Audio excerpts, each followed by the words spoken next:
La frase del intendente de Maldonado, Enrique Antía, tenía todo para llamar la atención. Fue dicha el miércoles en diálogo con la prensa a propósito de la Semana de Turismo. Me hubiera encantado agarrar y poner las camionetas de la Intendencia en el peaje Solís y no dejar entrar a nadie, pero es imposible plantear eso, porque sin dudas tenemos que prepararnos que va a venir. El planteo, hecho en tren de broma, de todos modos llamaba la atención por la forma, eso de soñar con una especie de barricada de vehículos municipales bloqueando la ruta interbalnearia, y también llamaba la atención por el fondo. Un intendente que rechaza que lleguen visitantes de otros lugares cuando tradicionalmente su departamento depende en gran medida del turismo. Claro, de por medio está el agravamiento de la pandemia de COVID-19 y la necesidad de reducir la movilidad, que desde comienzos del mes vienen reclamando los científicos y que el gobierno nacional asumió este martes con las nuevas medidas que anunció el presidente Luis Lacalle Pou. ¿Cuál va a ser la política de la Intendencia fernandina a partir de este fin de semana? De ese y otros temas vamos a conversar con el jefe comunal Enrique Antía. Por ejemplo, también vamos a charlar con él sobre el futuro de Maldonado en el mediano y largo plazo. Intendente Antía, buen día, gracias por acompañarnos. Buen día, ¿cómo le va? Empecemos con esa frase que yo estaba recordando recién, esa de que si fuera por usted colocaría las camionetas de la Intendencia en el peaje de Solís. ¿Está efectivamente rechazando a los visitantes que planeen llegar a Maldonado? No, de ninguna manera, estamos pegando un llamado de alerta, porque es un sentir de la población de Maldonado que se ve rodeada de zonas rojas, ¿no? Estamos acá haciendo una batalla contra el COVID muy intensa, con gran cuidado de toda la comunidad, una comunidad muy comprometida, no de ahora, ¿no?, sino que antes del verano ya estaba preparándose para tratar de llegar al verano en las mejores condiciones, lo más sano posible, porque sabíamos que el verano nos iba a traer una masa de contagio. Y ahora que se incrementó el problema del COVID y que apareció una cepa nueva y los casos explotaron en Montevideo, Canelones y en el resto del país, bueno, la gente está muy preocupada y en cierta medida lo que yo dije el otro día en tono de broma también es un llamado de atención también a nuestra población para que se cuide al máximo y que tome todas las precauciones para evitar perder por lo menos el nivel de sanidad que tenemos hoy, que es bien diferencial. Ayer hubo 1000 casos en Montevideo, 1100, y acá hubo 19. Y sí. así venimos, y como Maldonado y Rocha, una de las zonas del país que tienen la costa para aprovechar y están más limpias de COVID, y la gente se va a venir como en avalancha, y esa es la precaución que tenemos que tomar, ¿no? Sí, usted decía, la gente de Maldonado está preocupada, pero al mismo tiempo necesita el movimiento comercial que implica el turismo, ¿no? Sí, pero no la montonera, ¿no? Un turismo ordenado, y ahí tenemos que estar muy atentos para controlar la cantidad de gente, los espacios que hay que tener, las distancias, los... Pero entonces, a ver, ¿usted prevé que haya una avalancha efectivamente hacia Maldonado? ¿Tiene datos en ese sentido? No, pero yo le invito a que venga algún día, usted que es afín a venir a la zona, y se va a dar cuenta solo. Hay que tener, por ejemplo, la otra vez se corrió la bola y se juntaron 800, 900 personas en un parque al norte del departamento, un lugar aislado, Gruta de Salamanca. Y bueno, ahora vamos a tener que cerrar el parque porque no podemos permitir que se amontonen 800, 900 personas en un pequeño parque. Uh-huh. Cosa de esa, es decir, y la gente sale buscando destinos, y vienen muchos por la costa. Y acá la playa es muy amplia y la gente se puede distribuir en la costa, al aire libre, en algunos parques al aire libre, y eso hay que cuidar.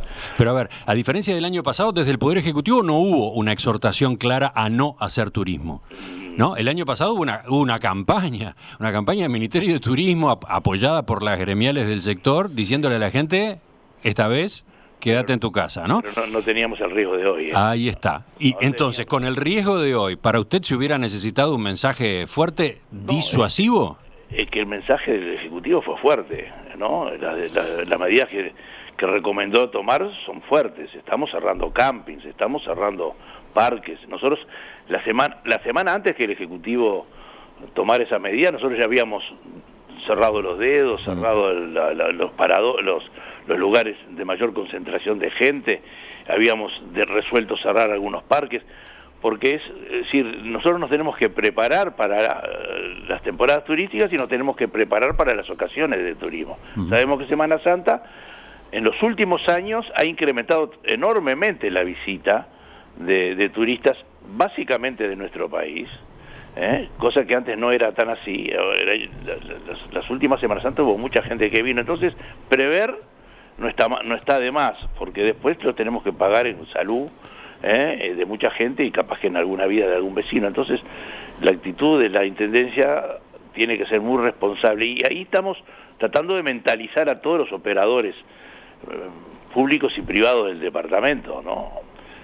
Para que si el intendente, que es una referencia, manda una señal hacia abajo, que todo el mundo trate de alinearse para tratar de cumplir con lo que el gobierno y los técnicos que asesoran al gobierno nos recomiendan en esta instancia. Permítame pasarlo en limpio entonces. Maldonado no rechaza a la gente. No podemos, porque no podemos alambrar. Es decir, entiendo que no se puede. No podemos alambrar Maldonado. Entiendo que no se puede. No rechazamos y le recomendamos a la gente que, si viene, que se cuide. Pero preferirían que fuera menos gente. No, sabemos que va a venir mucha gente, es una alerta, ¿no? Sabemos que va a venir mucha gente, sí. Eso está más que racionalmente pensado, y nosotros precisamos, por supuesto, que el turismo, porque de eso vive nuestra gente, pero... claro, el sector ha sido muy castigado por lo que implicó la emergencia sanitaria desde marzo del año pasado, y acá, como en otros lugares del país, en estos días está la expectativa de recuperar algo, ¿no? Pero mire que la experiencia del verano, si bien vino bastante gente y gracias a Dios muchos compatriotas pudieron disfrutar de mi departamento, faltó mucho. Al faltar el turismo externo, por eso. Se trabajó a un 30%, a un 25%. Por eso mismo. Y entonces no lo arregla una Semana Santa, ni lo arregla una montonera de Semana Santa. No, claro que no lo arregla, pero otra cosa es una Semana Santa con cero movimiento, digamos. Claro, pero por supuesto, pero esto ya tenemos información de que nos va a faltar mucho, nos ha faltado mucho trabajo y nos va a faltar muchas posibilidades. Este invierno va a ser muy duro para Maldonado. Enseguida quiero preguntarle por eso, Pero entonces el resumen es, vengan... Cuidadito. Pero acá nosotros, las autoridades, y usted dice también los empresarios, los operadores, vamos a ser muy estrictos. Sí, exactamente, pero Emiliano, uno se daba cuenta claramente este verano quiénes eran de acá y quiénes venían de otro lado en el cuidado, en la distancia, en el uso del tapaboca. Había gente que no le importaba nada y no, porque venían acostumbrados a no usarlo. Mire que hay una diferencia grande. Yo a veces iba a Montevideo y me llamaba la atención cómo en Montevideo no se cuidaban y andaban todos sin tapaboca y eso fue generando una onda que me parece que terminó como terminó, porque ahí se bajaron las guardias hace muchos meses. Hace muchos meses se bajaron las guardias y aparecían los tamboriles y aparecían las convocatorias. Acá no se cuidó, no hubo un solo espectáculo público aprobado por la Intendencia en todo este tiempo. Hubo un control muy estricto de fiestas, algunas se nos habrá escapado, pero prácticamente no se nos escapó casi ninguna. De todos modos, la situación sanitaria de Maldonado fue empeorando, entre comillas, ¿no? El 5 de marzo tenían 161 casos activos y a partir de esa jornada hubo un crecimiento. 20 días después están por arriba de 300. Sí, seguro, porque nosotros antes del verano teníamos 10 por día, 8 por día, 9 por día, y después pasamos a tener 15 por día, 18 por día, 20 por día. Eso es lo que nos pasó después de la temporada de verano, y ahora la Semana Santa no queremos pasar a tener 100 por día. Entonces, porque acá hay mucha gente que todavía no se ha vacunado, por más que hay un volumen muy importante de gente vacunándose. Es decir, esto es una situación delicada desde el punto de vista de la salud. Y sabemos que el turismo, cuando viene de otras zonas que además están muy comprometidas, estamos viendo que están muy comprometidas, bueno, nos preocupa tremendamente que no se nos enferme toda nuestra comunidad, ¿no? Y ese es un poco la actitud que tenemos que tener. Vamos a brindar servicio con el mayor cuidado y ojalá salgan días lindos de sol para que la gente ande mucho al aire libre, ¿no? Y ande mucho en las costas. Y usted, por ejemplo, dejan los parques abiertos. Algunos sí, otros no. Los parques que tienen protocolo y tienen control, sí. Por ejemplo, el Jawel, hay un protocolo que tenía 600 personas, lo bajamos a 400 y hay control. Fíjese que ayer procesaron a una persona por pegarle a un guardia municipal, por observarle que tenía que ponerse el tapaboca. Una mujer reaccionó mal, bueno, la fiscal procedió y lo procesaron, ¿no? Sí, es de esas situaciones insólitas que se están dando, ¿no? Entonces, pero ahí muestra que hay un celo y un control, y eso es importante. Porque nosotros le tenemos que dar a la gente que viene también la garantía de que estamos cuidándolo. Entonces usted decía, eso es muy valorado, mire que eso es muy valorado por la gente. Jawel, la Reserva Fauna Pan de Azúcar, Pueblo Gaucho y alguna cosa más va a estar que son al aire libre. Perfecto, pero hay otros, por ejemplo, como el Indígena y Mancebo, que tienen quinchos donde la gente se junta a comer un asado y eso lo cerramos, para que no se amontone la gente. Es decir, se aplicó un criterio de protección a la salud, ¿no? Y por otro lado, bueno, en cuanto a espectáculos públicos, no hay. Acá hay que disfrutar de la puesta de sol, de la naturaleza, de las gaviotas, del mar, de las palomas, y caminar, ir por la campaña nuestra, que es una campaña preciosa. Hay bodegas, hay paseos serranos, en fin. Creemos que hay que ver esa otra parte del país que también tiene que ver con el turismo, ¿no? Usted hablaba de la disciplina de los fernandinos. Tengo acá mensajes de oyentes un poco sorprendidos por eso, de que haya tanta diferencia, digamos, entre ese departamento y otros, por ejemplo, Montevideo, etcétera, sí. ¿no? ¿Pero sabe por qué fue eso? Mira, el intendente que estaba en el lugar mío cuando yo tomé licencia para las elecciones, siguió una misma línea y fue muy rígido también, en el cumplimiento de todos los protocolos. Y porque claro, acá sabíamos que esto era grave para el departamento porque nos iba a pegar en el trabajo de la gente. Entonces, lo que estábamos cuidando no solo es la salud, sino también en la previa a la temporada estábamos cuidando el trabajo. Queríamos llegar al verano lo más sano posible para que venga más turismo, porque de eso vive Maldonado. Y bueno, entonces fue muy celoso en el cuidado y llegamos muy bien. Incluso en verano yo no conozco otros antecedentes que otra intendencia haya puesto gente en la calle como pusimos nosotros, 80, 90 jóvenes a permanentemente hablar en las playas con la gente y en los parques, que tomen la distancia, que se cuiden. Es decir, estamos prevención en forma muy intensa porque nos va el destino del departamento si no cuidamos esto. Y aparte el buen mensaje que significa, mira cómo cuidan esto, los guardavidas involucrados, en fin, hubo el sector médico de Maldonado involucrado, las comisiones de vecinos, las ligas, el centro comercial, todos motivados para cuidarnos. Entonces eso generó una onda buena de preservación. Para entender entonces la actitud de las autoridades ahora, en esta semana que se viene.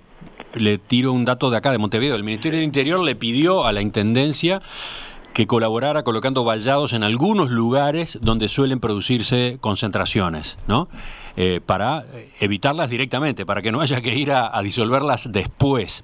Bueno, y efectivamente algo se va a hacer en ese sentido. ¿En Maldonado tienen previsto cerrar lugares, cerrar ese tipo de espacios públicos, digamos? Emiliano, ya lo cerramos la semana pasada. A ver. Ya cerramos la semana pasada varios lugares, vallamos una semana antes, y vamos a hacer algunos vallados puntuales, por ejemplo, estacionamientos que se amontona gente en la noche, durante el día, perfecto, cuando se hace la noche, después de la puesta de sol, vamos a empezar a cerrar los estacionamientos esos. Estacionamientos de la costa. De la costa, claro, y vamos a ir cerrando algunos lugares que son de mayor, porque además de mayor concentración. Además, la Rambla Portuaria, que No, siempre la da Rambla lugar vamos- a ese tipo de episodios. y la Rambla Portuaria vamos a trabajar como trabajamos en el verano, ¿no? Que fue con el SECOED y juntos. Nosotros hay un trabajo conjunto entre la Intendencia, con sus inspectores y con el área de tránsito, más policía, más prefectura, más bomberos, que tienen un sistema operativo. Hicimos más de 600 trabajos en la temporada, 600 disuasiones de aglomeración en la temporada, y no hubo lío, solamente dos veces hubo un problemita con 2 mamados. Se trabajó muy bien en ese sentido, hay una gran coordinación, y se ha colaborado con el Ministerio del Interior, Prefectura, Intendencia, han trabajado muy bien, y eso lo vamos a seguir haciendo. La gente hay que avisar, no, mira, está muy amontonado. Incluso en aquel momento, para aflojar, nosotros solicitamos estirar la noche de los paradores, de los restaurantes y paradores, porque si no se amontonaba la gente. Bueno, ahora se acordó cerrar a las 12, porque claro, las noches se hacen más tempranas, es lógico. ¿Qué aprendizaje dejó la fiesta clandestina del fin de semana pasado en Sauce de Portezuelo? Y bueno, la fiesta esa, a mí me gusta, ahora voy a pasar una tanda, fue seguida por la Oficina de Inspección de la Intendencia, que empezó a hacer un seguimiento de redes secreto, con mucha calidad, un grupo de jóvenes que nosotros tenemos trabajando en esto, y pasamos información a todas las fuerzas, y el grupo de coordinación con toda la policía y todo trabajó en forma conjunta y agarramos infraganti. Le decomisamos todos los equipos de música, que es una de las cosas que nosotros queríamos hacer siempre, y hemos retirado varias veces equipos de música para que no se hagan esas fiestas. Yo creo que es muy importante la actitud del gobierno, que dio una señal diciendo, señores, esto acá no, por más que vos seas residente, mira, no te precisamos en este tiempo, y le dio 10 días de plazo para que se retirara. Usted decía que tienen un equipo dedicado a hacer ese seguimiento en redes. Y hay el área de higiene está permanentemente, porque sabemos esto hace tiempo, en el verano, nosotros mire, hay una experiencia interesante que pasó en estos últimos 4 años. Cuando nosotros ingresamos al gobierno hace unos años, teníamos un gran problema con fiestas clandestinas en la barra. ¿Se acuerdan de la fiesta de las casitas, aquel lío que había? Sí, todo un tema durante años. Un tema que nadie dormía. Y ahí la única manera de enganchar eso era por intermedio de las redes. Entonces la gente del área de control de higiene en la noche está muy vaquiana, y hay muchachos jóvenes ahí que también están vaquianos con la redes. Permanentemente se hace un seguimiento por las redes. Y los vecinos que llaman también, ¿no? Que eso pasan aviso. Entonces, también eso es bueno, porque este verano no hubo prácticamente, que yo sepa, no más de 3, 4 fiestas clandestinas, o 5 podrá haber habido, el resto eran cientos antes, ¿no? Así que el control viene de atrás, y hay una experiencia de eso, y está bueno que sea así, porque que se solicite permiso. Es más, todos aquellos que hacían fiestas clandestinas empezaron a venir al redil y sacaban permiso en la Intendencia, en la policía, en bomberos, y se habían acostumbrado a organizarse. Me parece que eso está bueno, porque ahí después hay que hacer control de tránsito, hay que dar apoyos para evitar accidentes, en fin. ¿Y cómo ve al comercio, por ejemplo, cómo ve a los operadores turísticos en ese plan, en el de jugar también su papel en el control desde el punto de vista sanitario en general? Y bueno, te marcan la cancha cuando vas a entrar y no tenés tapabocas, no te dejan entrar, ¿no? Y lo veo también bastante afines, capaz que no todos son iguales, pero en términos generales lo veo muy, muy comprometido. Funciona bien el centro comercial, la Liga de Fomento. Los hoteleros trabajan muy, muy, muy agremiados, los gastronómicos también, la Cámara Gastronómica, en fin. Hay una línea que hay que pasar, después siempre falla por algún lado, ¿no? ¿Qué va a pasar en Maldonado después de esta semana? ¿Cómo ven las perspectivas para el invierno, sobre todo? Me gustaría que lo habláramos enseguida. ¿Cómo queda Maldonado después de la emergencia sanitaria, en la medida que se vaya acomodando la cosa, por ejemplo, con el avance de la vacunación, que es lo que cabe esperar para mediados de año, para el próximo fin de año? Porque hay algunas luces que conviene tener en cuenta, y hay unas cuantas sombras, ¿no? Hay una inquietud seria en amplios sectores de la población. Por ese lado volvemos enseguida con el intendente Antía. Ingresamos en la segunda parte de la entrevista con Enrique Antía, ingeniero agrónomo, intendente de Maldonado reelecto para el periodo 2020-2025. Intendente Antía, lo hablábamos hace un rato, la temporada de verano fue muy mala y quienes viven del turismo no tuvieron la posibilidad de reservar dinero para el resto del año, ¿no?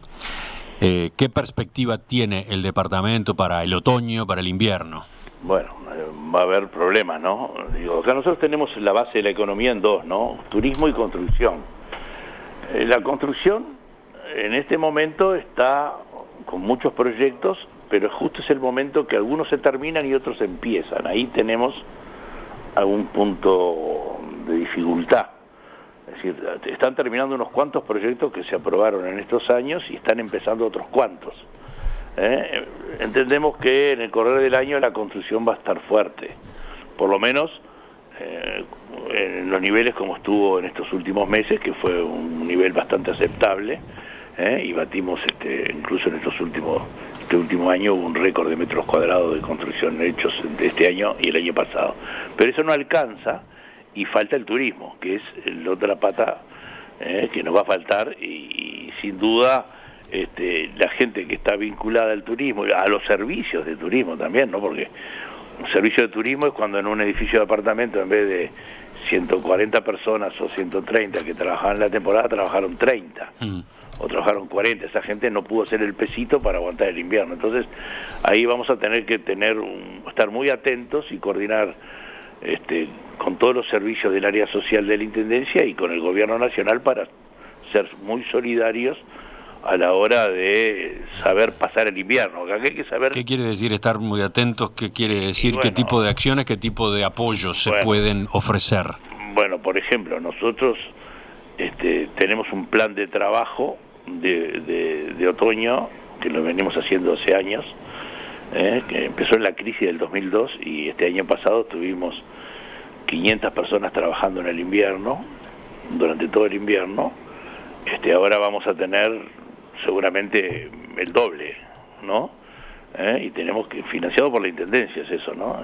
Son puestos laborales que la Intendencia genera en servicios de limpieza, de higiene, de pintura, de veredas, de lo que fuere, para ayudar a aquellos que no tienen nada, ¿no? Se hace un llamado público ante escribano y se anota y hay una lista de prelación. El año pasado se anotaron 2000 y pico, y se dieron 500 puestos de trabajo este año. No sé cuánta gente se irá a anotar, pero la idea es que por lo menos dar una ayuda hasta donde la Intendencia tiene posibilidades de recursos para hacerlo. Por supuesto en el plan alimentario, ¿no? Ahí si el año pasado se estaban dando 1.300, 1.400 canastas de alimentos y en la época de los últimos meses del año pasado se alcanzaron a dar hasta 8.000 y 10.000 canastas de alimentos mensuales. Era una ayuda muy grande. En platos de comida en los comedores se pasaba de 500 entre los 4 comedores que hay acá en Maldonado y Pan de Azúcar, se pasaron a 2.000 y pico. Bueno, seguramente ahí vamos a tener un empuje grande, hubo que contratar cocineros, hubo que arrimar mucho más recursos. La idea es estar ayudando a la familia para que no pase mal, ¿no? Y coordinando con el Gobierno Nacional todo lo que podamos. Por ejemplo, ¿usted es de los que entiende que debe haber dinero del Fondo Coronavirus para las intendencias? Es una discusión que ha quedado planteada ahora en el Congreso de Intendentes. Quedó planteada y me parece que hay alguna discusión ahí al respecto. Por supuesto, nosotros, fíjese, hoy, en el día de hoy, nosotros tenemos 50 personas de la Intendencia ayudando a la salud en los diferentes vacunatorios. En los diferentes vacunatorios tenemos choferes llevando a médicos a hisopar a los domicilios, porque ACE no los tiene. Tenemos 10 funcionarios en el vacunatorio de acá de Maldonado, del campus, y tenemos otros tantos en San Carlos, y tenemos en todo el departamento apoyando médicos y funcionarios directamente en el tema salud, más guardia, vigilancia, limpieza, higiene, etcétera, ¿no? En el campus municipal, en el gimnasio. Hoy trasladamos el vacunatorio del Frontón al campus porque tiene más capacidad y se ha llegado a vacunar en el departamento hasta 3.000 personas algunos días, por día. Hoy tenemos más de 30.000, si Dios quiere cerramos el mes con 40.000 vacunados en Maldonado. Es decir, la Intendencia está en los vacunatorios, está en todo eso. Nosotros tenemos equipos y gente y camionetas y técnicos y inspectores trabajando en las aglomeraciones. Es decir, dimos las canastas, jornales solidarios, alcanzamos el año pasado, cuando la crisis, a llegar a 1.350 jornales por día. Entonces, volviendo al tema del fondo coronavirus... Ojo, no le pasamos la cuenta al gobierno nacional, no le pasamos la cuenta, no hicimos una cuenta, mirá, me tenés que dar nos pusimos. Le dijimos, mirá, estamos haciendo esto, creo que merecemos un apoyo en ese sentido.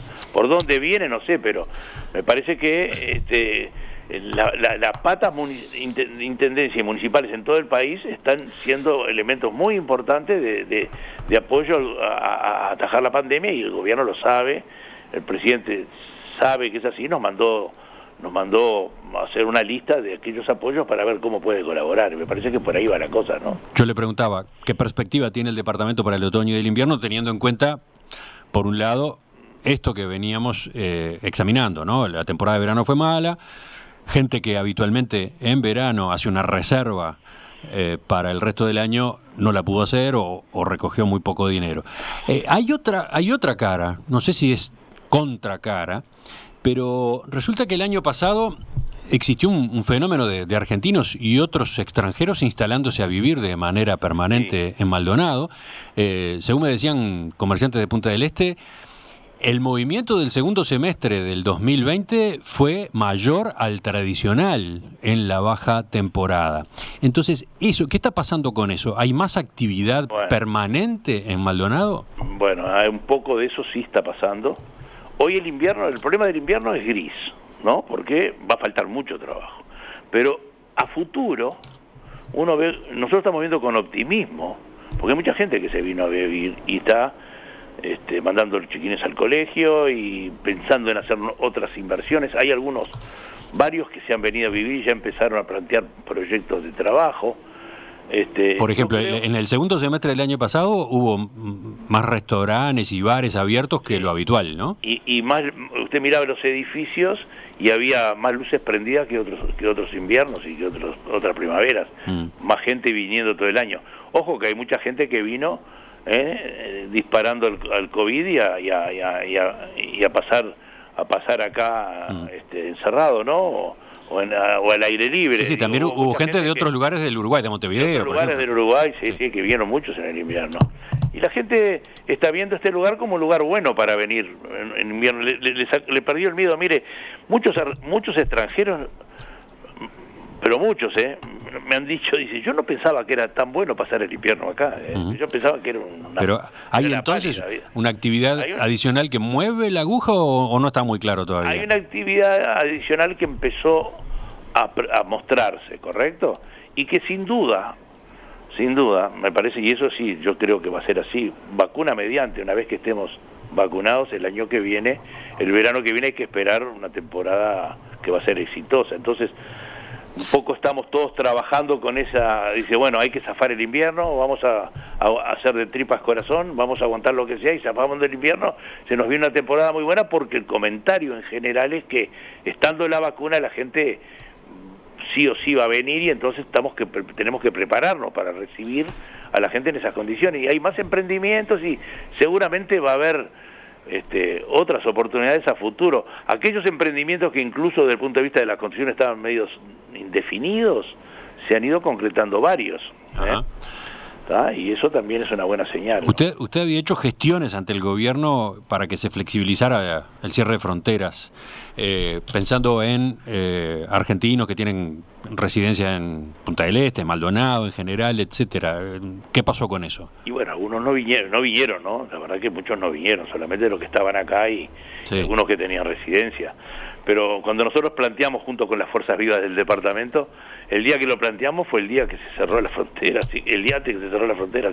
Sí, por eso, llamó la atención en ese momento. Quedó ahí, chavo, eso no. Eso no hubo más discusión. ¿No?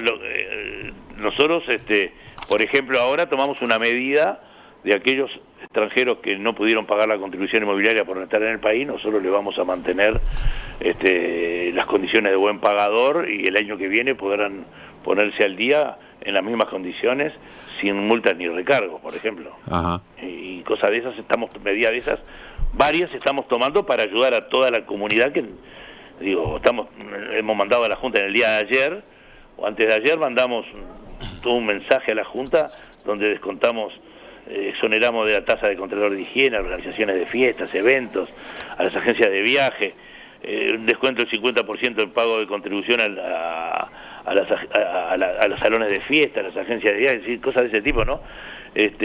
A los monotributistas, a los contribuyentes del litoralé, también exonerar a la tasa la tasa de inspección del transporte turístico, en fin, un montón de medidas que tienen que ver la contribución a los hoteleros, a los gastronómicos, un montón de medidas para ayudar a la comunidad que siga en pie. Porque acá lo que importa es que la gente siga en pie, que no se nos caigan. Está bien, y seguramente son instrumentos útiles, pero esto me lleva a preguntarle por el otro lado de esta historia. ¿Qué impacto tuvo la pandemia en las finanzas de la Intendencia de Maldonado? Bueno, ahí la verdad. ¿Qué agujero se generó por la caída de la actividad? Sí, hubo un 7% menos de recaudación. Es bastante poco para lo que podía haber pasado. Y está clarísimo en los rubros que no pudieron ponerse al día y no pagaron. Por ejemplo, el Conrad no pudo pagar, si estuvo cerrado. Y ahí faltaron 400 y pico mil dólares. Y así pasó con la hotelería en general. Ahora a la hotelería le tuvimos que dar oportunidades para que paguen el año que viene, un descuento del 50% a algunos y el otro 25%, que pagan solamente el 25%, porque el otro se lo canjeamos por habitaciones para promover después a futuro el año que viene el turismo. En fin, nosotros tuvimos que recaudamos un 7% menos, podía haber sido peor, ¿no? Pero eso igual nos va a pegar fuerte en los gastos de funcionamiento de la Intendencia, porque estamos muy justos, ¿no? La Intendencia arrastra un déficit crónico, y acá hay un tema de debate, ¿no? Según un informe del Tribunal de Cuentas, el déficit acumulado de la Intendencia de Maldonado pasó de 33 a 47% en 4 años de su gestión. El Tribunal de Cuentas estimó que usted heredó un déficit de 48 millones de dólares a 2015. Usted sostiene que el déficit era mayor, 92 millones. Yo no sostengo, lo dice el Tribunal de Cuentas también. Acá hay un tema contable que maneja el Tribunal de Cuentas. El Tribunal de Cuentas reconoce, aparte del déficit de 48 del movimiento, reconoce un déficit estructural de 93. Lo reconoce claramente, porque la costumbre anterior era de que solamente se manejaban los estados de situación, pero las deudas con empresas, las cuentas a pagar no las ponían cualquier casa de familia. Podrá decir de un mes para otro tiro la pelota para adelante, pero si le tengo que pagar al banco, le tengo que pagar al pintor, le tengo que pagar a la cuota del auto, tengo que cumplir. Bueno, acá los 48 se transformaron en 93 y hay auditoría mediante que reconoce el Tribunal de Cuentas por cuentas comprometidas a pagar con empresas, etcétera, etcétera, ¿no? Y nosotros logramos ahora, con éxito, porque el Partido Nacional entero acompaña, y no votó ni el Partido Colorado ni el Frente Amplio, un fideicomiso para ordenar las cuentas de la Intendencia a 15 años. 95 millones de dólares. 95 millones, quiere decir que si teníamos 93 cuando entramos y tenemos 95 ahora en el fideicomiso, por todo concepto, nosotros lo que hicimos en estos años fue hacer obra y no dejar aumentar la deuda.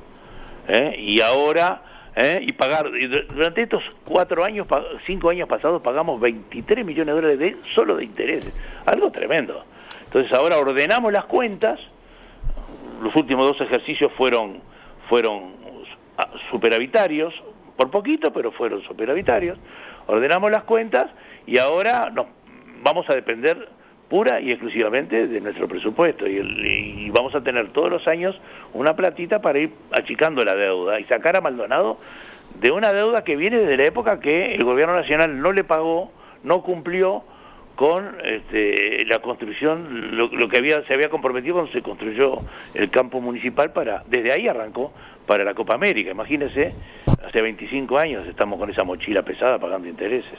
Por suerte ahora estamos ordenando, y vemos un horizonte de, no de holgura, sino de la crítica compromiso. La crítica es endeuda más la Intendencia. No nos endeudamos, tenemos la misma deuda, absolutamente la misma deuda. La deuda que tenemos hoy es la deuda que recibimos, más las cuentas a pagar, que nosotros lo que hicimos fue bancarizarlas todas. Pagamos todo, le pagamos a todos, le pagamos, por ejemplo, vamos a poner un ejemplo clarito, la Intendencia le debía a Amevir, le debía a la agencia de vivienda $2 millones, le debía, hizo el cambio de luces en el departamento y que lo pague el que viene, $8 millones, el centro de convenciones, iniciaron el centro de convenciones y que lo pague el que viene.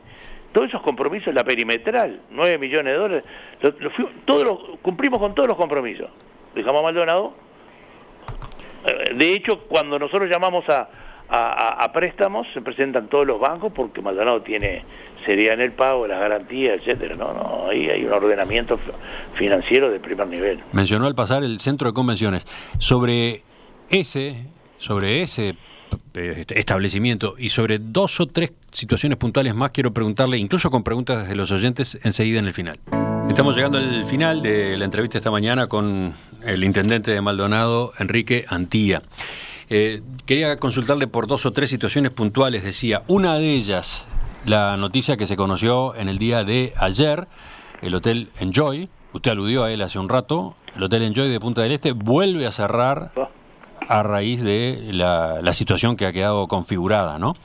Recordemos que estuvo, ¿cuántos meses cerrado? 8 meses cerrado en el 2020, volvió a abrir sobre fin de año, pero la actividad no estuvo a la altura de las expectativas, entre otras cosas porque tenía la esperanza de que se implementara una fórmula para permitir el ingreso de una cantidad limitada de clientes extranjeros del casino, ¿no? Entonces...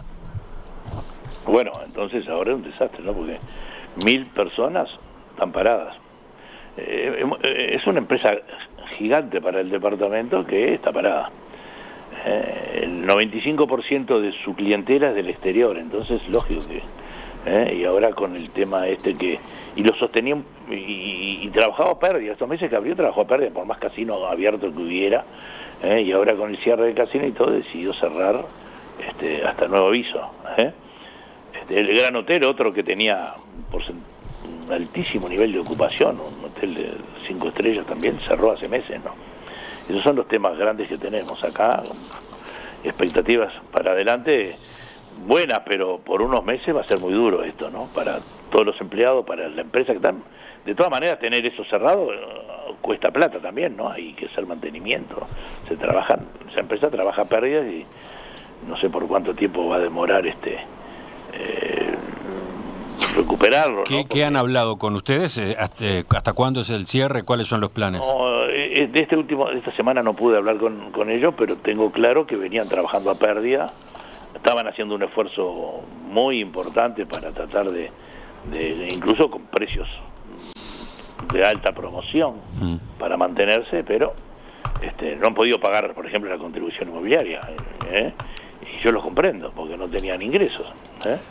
Otro tema, en enero usted sostuvo acá en otra entrevista en Perspectiva que temía que el centro de convenciones de Punta del Este se convirtiera en un elefante blanco. Sí, claro, el nudo del negocio, el nudo de la actividad prevista allí está deshabilitada, prohibida, no se puede hacer, entonces... Está cerrado. Esta semana recibimos un planteo de refinanciar la cuota de canon y todo eso. Se corre todo para adelante, por supuesto. No pueden pagar ni la luz, según ellos. La luz, nosotros no vamos a pagar la luz. Ahora la pagamos hasta el año pasado, la luz, la Intendencia. La Intendencia pagaba la cuenta de UTE del centro de convenciones. Pasado. Sí, la luz y todo. Hasta se ordenó todo eso, se hizo la final de obra, se entregó. Nosotros nos costó más de $40 millones el centro de convenciones. ¿A quién pertenece hoy el centro de convenciones? Pertenece a la Intendencia, pero no tiene injerencia. El gobierno anterior hizo una licitación y nos dejó con las manos atadas. No tenemos nada más que una posición de veedor, no podemos prácticamente hacer nada. Y ahí es una sociedad anónima que tiene toda la gestión, que incluso se vendieron entre ellos y hay una sociedad anónima con mayoría de una empresa argentina que se hace eventos, pero como no pueden hacer eventos, la cosa está muy complicada ahí, ¿no? Otro Estoy tema. preocupado con el futuro de eso, sin duda que estoy preocupado. Sí, porque además es enorme, es una inversión importante que hizo, bueno, el Estado. No, el Estado no, la Intendencia. El Estado no hizo nada. Acá lo hizo toda la Intendencia. La plata es toda nuestra. Sí. Desde la tierra hasta el último ladrillo.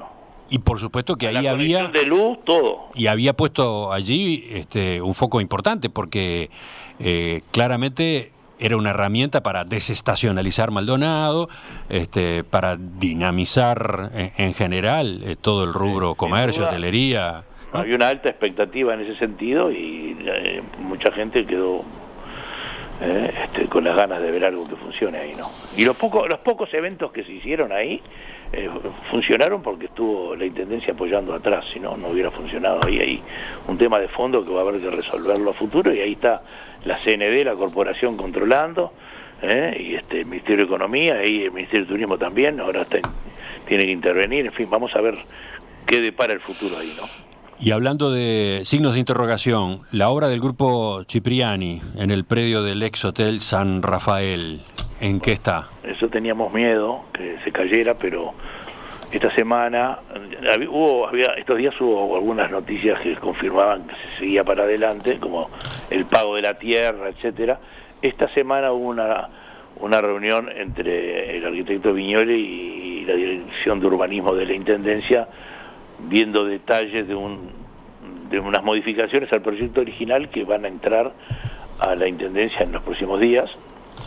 Estuvieron ajustando algunas cosas y el proyecto sigue adelante. ¿Se achica? No, se etapabiliza. Ah. Son los mismos metros cuadrados que se basan, que permite hacer una primera etapa con la reconstrucción total del hotel, que incluso según la arquitecta La Guarda queda mucho más presente, mejor en este anteproyecto, casino en las áreas de servicio y un primer edificio. Los otros dos quedan para segunda etapa, pero se hacen los cimientos en esta primera, ¿no? Entonces se puede el proyecto ir llevándolo en un periodo de tiempo. Lo importante es que, según la empresa, en 3 años y medio, podría estar terminada esta primera etapa, que son muchos metros cuadrados, ¿no? Trump Tower, preguntan desde la audiencia, ¿qué ocurre con esa torre gigante también, allí en la Rambla de la Brava, demorada, suspendida? Sí, se está reactivando, en teoría, se está armando un fideicomiso entre un grupo de inversores, la Intendencia le confirma algunas ventajas de exoneraciones para poderla poner en competencia igual que los otros edificios que se hicieron con exoneraciones. Aparentemente se estaría reactivando. Una buena noticia esta semana, la Intendencia mandó a rematar aquel edificio abandonado que hace 35 años que está, y la justicia acompañó. Estamos hablando en ese caso 14, de un esqueleto, ¿no? Del esqueleto que está en Roosevelt y la parada 14, 15 ahí, Torre Eiffel, son dos.